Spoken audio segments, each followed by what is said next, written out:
Hi and welcome to my side of the internet. If you're new here, my name is Ophilia Adler and I'm a virtual booktuber. Today we're going to talk about a classic book that I read recently that's called A Picture of Dorian Gray, written by Oscar Wilde. I will most likely have spoilers in this video, so have you not read the book yourself and you really want to read the book, I do suggest that you read the book first and then you come back to the video. Either or, if you want to be spoiled and you do want to listen to my analysis of this book and my experience for the book, you're most welcome to listen to it. I usually divide my books into summary, then I do a character analysis about all the different characters that I feel are important. Then I do some symbols that I think are kinda important, and then I do like an analysis with what I think the book represents or is about. And then of course I have my own experience of reading it and what I thought about the book. At the end, you can find the chapters in the description below if you want to look at some things in specific. Otherwise, let's start with the summary. Picture of Dorian Gray starts off with an artist or a painter called Basil. Basil had just finished a big painting, which is a painting of Dorian Gray, and he's really happy about this painting because it's beautiful. His friend Lord Henry, or Harry as he's also going to be called, think that this picture is one of Basil's most wonderful work, and he thinks it's his best work, and he thinks not only is the painting beautiful, but the man that it's painted, Dorian Gray, is also very beautiful, which makes Lord Henry very interested in who is this man. And soon Dorian actually comes over because he wants to have a look at the painting, and he's going to be sitting at the studio to have the painting finished. And when he comes over, Lord Henry starts preaching for Dorian Gray that he will not be young and pretty forever, and he needs to do the most out of it and really experience the youth and how it is to use your looks and your shallowness to get what you want in pleasure and other scandalous things. And he preaches to Dorian that he should go out for all he wants and all the pleasure that he wants. And he says you should do it while you can, because someday you're not going to be as young or pretty and beautiful, and you should just do it now then. Dorian likes Lord Henry, and he likes Lord Henry's way of thinking, and he starts to hang out with him just to learn more about this sinful life and what it can give him and not give him. Dorian soon tells Henry that he has found a girl that he's in love with. Her name is Sybil, and she is an actor. She does not have much to her name, more than the fact that she's a really good actress, and Dorian loves her, and he met her a few times and he wants to marry her. Lord Henry is not super happy about this because he feels like getting married is not like a prison, but it's a little bit like, why would you do that when you're young and pretty? You should do the best of it and then get married later on in life. You should like live your life to the fullest, and then you can do all the other stuff like getting married and having children and everything like that.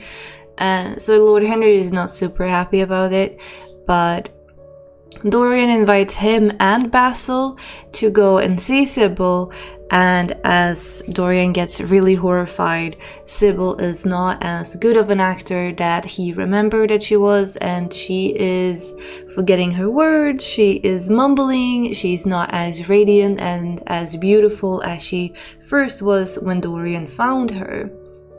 At the end of this theatrical thing, he is left with Sybil, And he questioned her why she's not a good actress as she was before, and he asked her, are you sick? Is that why? You should not act if you're sick, and you should take care of yourself, and so on. But Sybil tells him that she was acting before because she didn't know who she was at one point, but she also felt like she could act all these emotions because she never experienced it herself before, and she wanted to get away from her actual life, and she does not want to be herself, and so forth. She loved that she could play other roles and be other people and other stories, but now she loves who she is because she is to be the wife of Dorian Gray, and so she doesn't need anything else,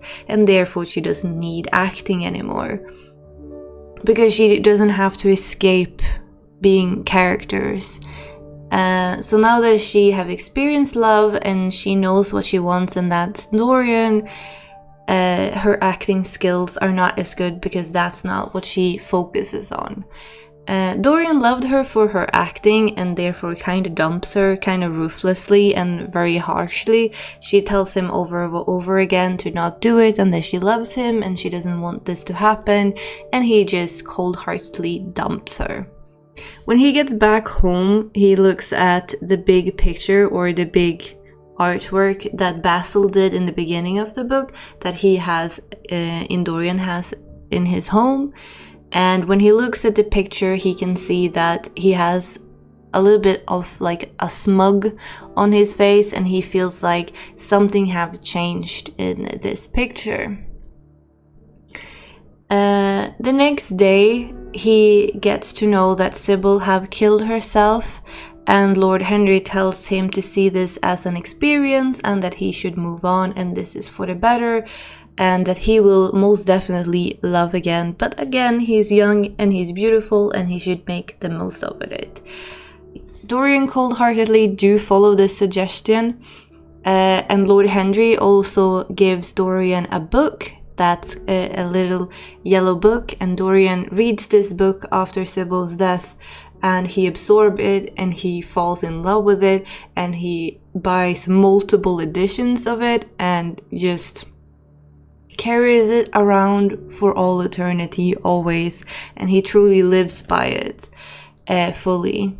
We'll talk a little bit more about this book later on. But he does not like the portrait because he feels like the portrait that he feels have changed, and it's looking at him with like a mocking face or like a smug face. So he takes the picture and he throws it into a hiding place because he feels like it's not for anyone to see but him. And this is when all the scandalous stuff starts, and this is when he follows Lord Henry, and he lets Lord Henry drive him to do all these heathenous things that you can imagine. One day, Basil, the painter, hears about all these rumors about Dorian, and he comes to Dorian to confront him, and he asks him, why is it like this? Is it true? With all these rumors are telling me about you. And Dorian decides to take him and show him the painting that he has been hiding out.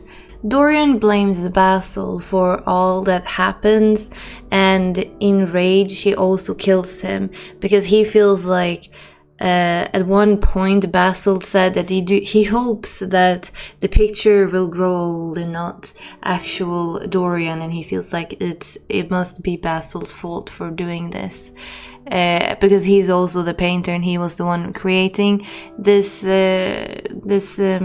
picture.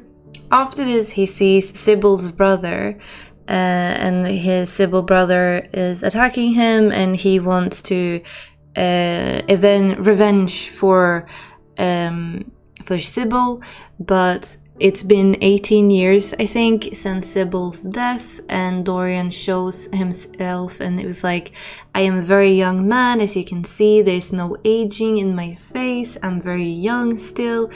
It couldn't have been me who driven Sybil to kill herself. it has to be someone else, and Sybil's brother agrees to this and he lets Dorian go. Then he follows his friends to a home to do some hunting, and while his friend is going to shoot a hare, he actually shoots into a bush, and there Sybil's brother is, and he accidentally shoots him and he dies. After realizing how many people's lives he have actually affected and ruined, he decides to change his way, and he hopes that by telling Lord Henry that he does want to change his way and he doesn't want to be this scandalous person anymore, and he wants to do the righteous thing, and he wants to live by the book and do good deeds only and leave all this sinful life behind him and all the hedonism and stuff behind him. Lord Henry does not really believe him. He just shrugs it off and say, whatever, man, something like that. And after confronting and confessing this to Lord Henry, Dorian hopes that when he comes back and look at the painting and or the portrait, the portrait will have changed from this grotesque monster to the beautiful painting it once was. But it didn't, and Dorian gets very affected by this because it looks worse than ever, and he feels like he have done so many bad things just to live this sinful life where he feels like he did not get anything out of it anyway more than present stuff for now. And so he stabs the picture, and then some servants hear a big thump up at the hiding place, and when they go up there they find Dorian, who is stabbed with a knife in his chest, but he's a very old and ugly man. And then they look at the painting, and it is like it first looked, very beautiful, of a young Dorian Gray. And that's where it stops. And let's talk a little bit about the characters, shall we? The most infamous one we have to talk about is, of course, Dorian Gray. Dorian is a young, pure, and stunningly beautiful, but when a novel opens, which is like an image of Basil's painting of him, but the rest of humanity, however, Dorian stays forever young, but the Basil's painting of him, he ages and shows the sign of all the immortal acts that Dorian commits throughout his life. And Dorian, he may be looking beautiful on the outside, but later on in the book, he becomes more shallow, more self-centered, and extremely self-destructive. This man be like physically loved by people because he's so young and beautiful, but wherever he goes, he leaves a trail of sadness or broken hearts, or he ruined reputations of people, or his own reputation, or even dead bodies he left behind him. Dorian's name is also kind of important if you look at it. Like, if you look at his last name, it's Gray, which suggests that he's like not black nor white, but he could be black, or he could be white, or he could be something in between. He is basically morally gray. He's a morally gray character, or he should have been a morally gray character, but the entire story is kinda a battle between good and evil, and should he choose the righteous side, or should he choose the hedonist side? Which makes his name very, very important and very interesting to talk about in the, having it be called Gray. Another character that also is very important is Basil, or Basil Hallward, I think his name was. Basil is a very mature man. He's an artist, he's the painter, he's the one who otherwise is quite conventional, I would say. He's very concerned about reputation. He's very concerned about having a good character. You have to be a good gentleman. You have to treat people right. But he's also with creating and capturing beauty, considering he's an artist, so he loves to capture beautiful things. And this time it's Dorian Gray. He does create this beautiful portrait of Dorian Gray, like I said, but it is beautiful in part because of the fact that Basil himself puts himself into the picture. He thinks that the only reason why the picture or the portrait of Dorian is so spectacular and so amazing and so beautiful is because of the fact that Basil is so in love and a little bit attracted to how beautiful and pure Dorian Gray is in the beginning of the book. And he is the muse for him, and he wants to create this big picture of him, and he puts his love into the picture, and that's why the painting is so beautiful.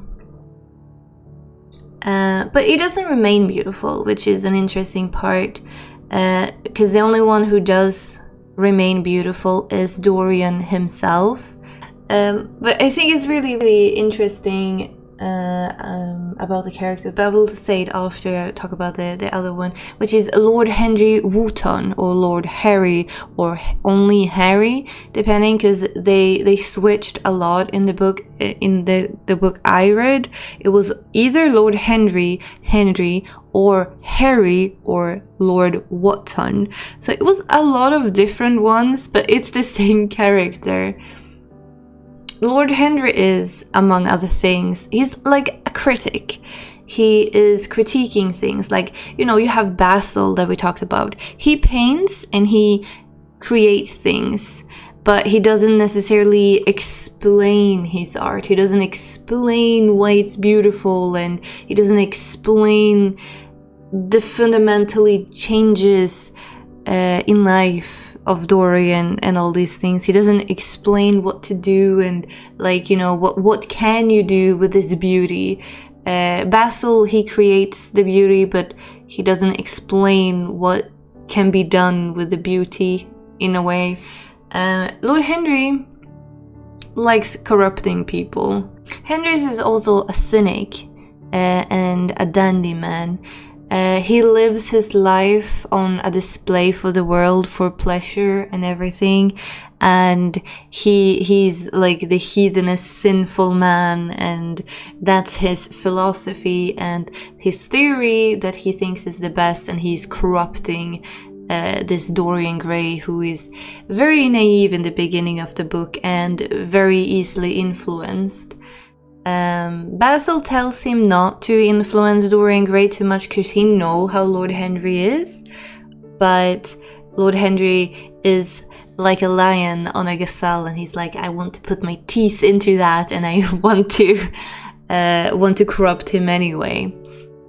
I think I read somewhere that Oscar Wilde felt like that he considered himself to be a Lord Henry because he himself felt like he lived with his life on display to the world and for pleasure and all these things. So he felt like from all these characters from the Dorian Gray, he felt like he could relate mostly to Lord Henry, which I thought was really interesting. But one of the other interesting things I think about all these characters, because these three are the ones that I feel are the most important. It's Dorian, Basil, and Lord Henry and their relationship to each other. Of course, you have other characters like Sybil, or Sybil's brother, or other characters who are mentioned in the book, but I don't think they are like the main characters to talk about.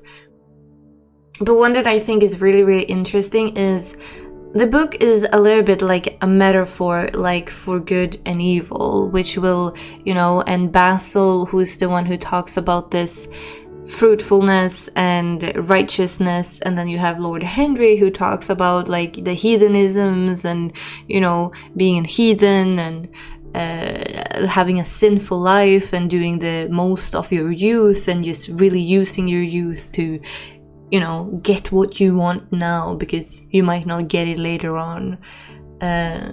So enjoy it while you can, basically. Even if they are preaching this to Dorian and Dorian have to like choose one side or the other, I feel it's very interesting that Basil is this symbol for goodness, but he's also the one who has all these feelings for Dorian. He feel, you know, has all this attraction to Dorian, which maybe around this time, you know, considering is, you know, gay. Like, according to this time, it wouldn't be like righteous at any point, and you know, he had this sexual feelings and desires for Dorian, which isn't maybe the righteous at the time. And then you'll have Lord Henry that preaches all of these things about being this sinful man and everything. But when you actually look at it, I don't think I even saw Lord Henry do that many bad things. And maybe you can say it's because Lord Henry is a bit older, so like he had his time, but not now. But in the book, he's to be preaching all these things. He's also he's a gentleman. He's a Victorian gentleman. And I feel like both Basil and Lord Henry did not live those lives they were preaching for Dorian to live. So I feel like they are both a little bit like, okay, you don't live the way you preach, which is very interesting when you read the book. I found 3 kind of symbols that I thought was really interesting. Of course, we have the painting. The painting is one of those like symbols that we rarely see the painting, but the painting is still like a glooming metaphor in the background that's like above our heads all the time. We know of the painting, we know what happens with the painting when Dorian does things, so we like the painting is in the back of our mind all the time. The painting takes the Victorian ideal of art to its logical extreme, I would say, in a way. Like, if art is useful because it teaches a moral lesson, how perfect isn't the painting of Dorian Gray then? Because it immediately shows all the ethical wrongs or the ethical good and the ethical changes, no matter if it's good or bad, on the painting. You know what I mean? So the painting is very, very, very important in this book, and we rarely see it, but it's still there in the back of the mind all the time, and it has a key point in the story. We also have a lot of flowers that I thought was really interesting, because as we know, flowers symbolizes beauty, but flowers also die, so it's beauty that does not last. It's a brief thing, it's there for a little while, it's fleeting, but then it, you know, dies. And I feel like the flowers kind of represent the fact that their fleeting beauty stands in kind of like a big contrast with the enduring ugliness that is captured in the portrait, or the enduring youthfulness and beautifulness in Dorian, because Dorian is always young, he's always beautiful, but the flowers in the house isn't. Like, I feel like they talk about the flowers all the time. He's asking his butler to go and buy new flowers. He wants to arrange the flowers for different dinner parties. He's very involved with flowers a lot, and I feel like the flowers are there to symbolize the beauty, and that, you know, they don't last that long. But Dorian's picture lasts to be ugly, and Dorian himself lasts to be always beautiful, which is a nice contrast. And it's interesting for Dorian to cling on to something, or be that interested in something that's not meant to last. You know, after he himself is everlasting in a way, which I feel like is interesting later on, you know, at the end of the book, that he actually never lasted that long either, and in the end he also withered, become old, and died, just like the flowers do in his household. Yeah, so I feel like the flowers are really important, and if you start thinking about the flowers when you read a book, you will notice flowers everywhere, legit everywhere, like flower gardens, flowers in the house, ordering different flowers, talking about different flowers, using flowers as a metaphor in your speak when you talk to people, and so on. Then I talked about the book earlier on, and I talked about that Lord Henry gave Dorian Gray a book, the Yellow Book, after Sybil killed herself. And this book is a book that changes Dorian's life. He buys multiple copies of it, he rereads it, and he lives by its philosophy. And this book he carries wherever he goes, and he has it all the time. And I think it's a symbol for the close linked meaningness of the philosophy that he wants to live by. Like, you know, Lord Henry gives him, like, here is a guide to how I want your life to be, or how I think it should be, or something like that. And then he reads it, and he's so influenced by Henry, and he's like, this is the best ever, this is how I want to live my life.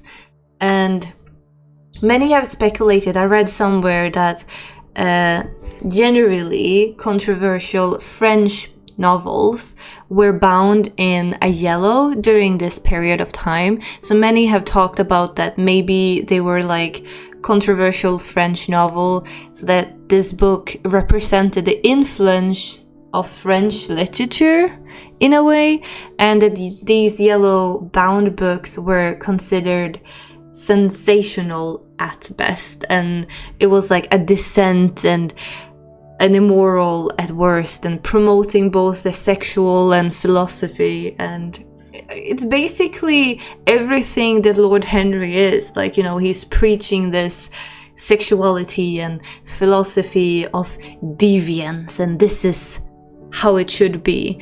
And it makes sense that it would be these French novels with yellow bound. So it's interesting, for sure. But yeah, that's the symbols, and the analysis that you can do of this is like, the book is a morality story at best. Basil is supposed to be the good, and Lord Henry is this scandalous side, and Dorian is a blank canvas to begin with. Very he is this blank canvas, really, and he just needs someone a little bit to look up to, and he has to decide which side he wants to go to. And you have these two philosophies, like Lord Henry, who has his hedonism, and you know, being with him makes the picture gets more and more ugly.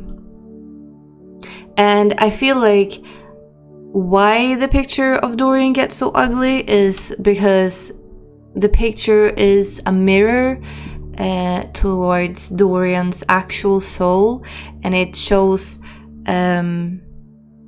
like what point of how he actually looks like, and he picked the wrong path in life. And when he looks at it, he's like, look how ugly I am, and how horrible and wretched I look. because that's how his soul looks like, because it's almost like a mirror into his own soul and what the path he chose led to when choosing Lord Henry's side. And I think it's also like at one part Dorian has this sadness over him that he talks about, that he does not really like the hiding spot that he have decided for the portrait, and he feels like is one of the biggest reason why it bothers him so much is that he's hiding the portrait at a place where he would play with what he would like play when he was a kid. It was like when he was a lonely child, he would play in this room, and that was when he was the most stainless purity, and he was just pure and a black canvas really, and he hadn't chosen what path to go in life yet.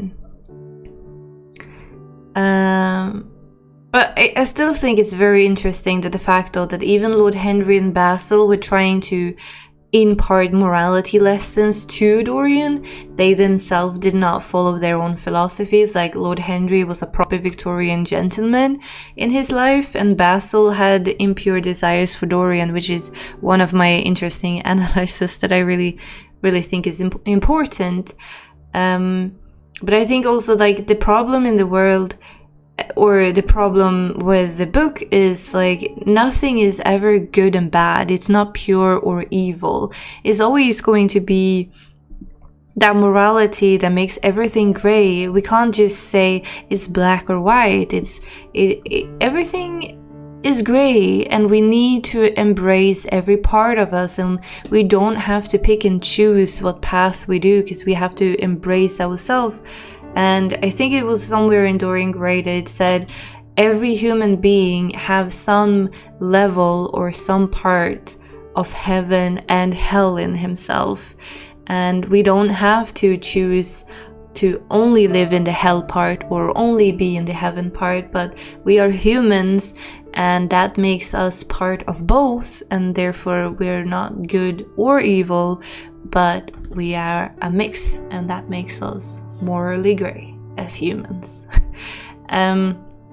One thing that you can also discuss is the fact that art versus character, like